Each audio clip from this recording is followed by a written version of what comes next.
কি বললে? আবার বলো।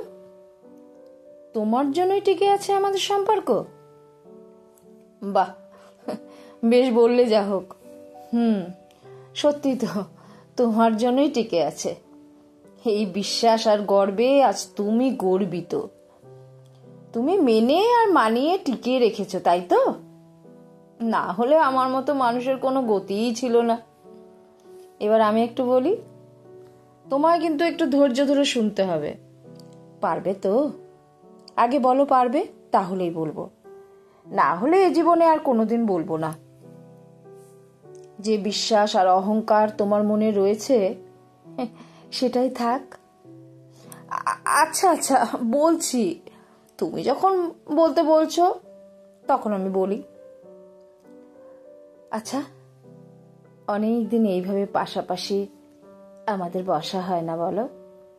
কথাও হয় না, কিন্তু আমি জানি আমি আজ যে কথাগুলো তোমায় বলবো, সেই কথা শোনার পর তোমার আমার মাঝে যেটুকু রয়েছে সেটাও আজ ছিন্ন হয়ে যাবে।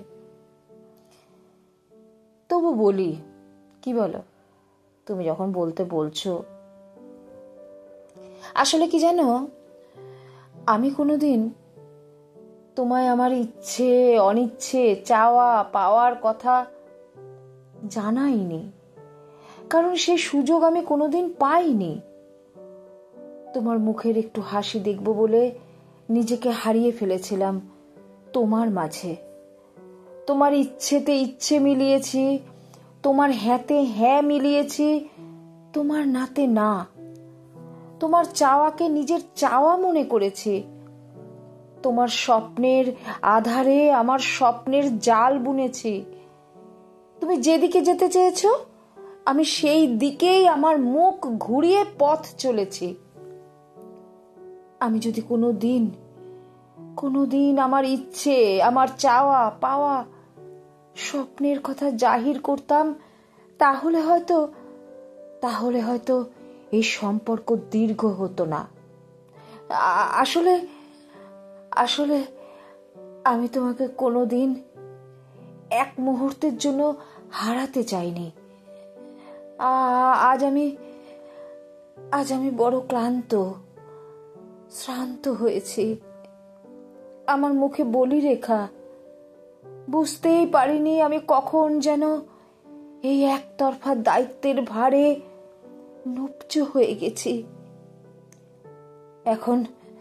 এখন ঘাড় বেঁকিয়ে পিছন দিকে তাকাবার আর সময়ও নেই, আর শক্তিও নেই।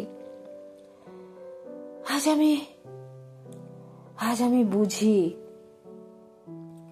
একতরফা ভালোবাসায় বড় কষ্ট, অনেক নির্যাতন। আসলে তুমি আমায় কোনোদিন ভালোবাসোনি। তুমি যে ভালোবাসার হাত ছুঁয়ে আমায় তোমার জীবনে প্রবেশ করতে দিয়েছ, ওটা ভালোবাসা ছিল না। ওটা ছিল আমার মতো বোকা ভালোবাসা পাগল মানুষের কাছ থেকে তোমার ইগো, স্বাধীনতা আর স্বেচ্ছাচারিতার একটা ছাড়পত্র নেওয়া।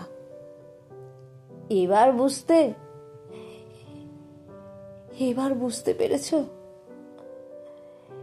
কিভাবে আর কার জন্য এই সম্পর্ক টিকে আছে?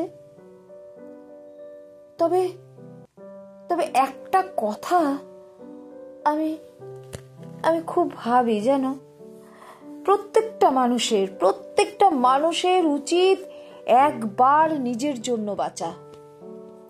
যখন একটা মানুষ বুঝে যায় যে এই মানুষটা তার জন্য সব করতে পারে, সব বলতে সব, সে যা বলবে তাই করবে, সে তার গোলাম হয়ে গেছে। কারণ অপর মানুষটা যে তাকে ভালোবাসে জীবন দিয়ে, আর সেই ভালোবাসায় ভর করে ব্ল্যাকমেল করতে থাকে, ইমোশন নিয়ে খেলতে থাকে, এইভাবে সম্পূর্ণ নিজের গ্রিপে নিয়ে আসে তাকে। ভালোবাসার নামে তাকে চিরজীবন গোলাম করে পায়ের নিচে রেখে দেয়। আর সারা জীবন মিথ্যে অহংকার করতে থাকে।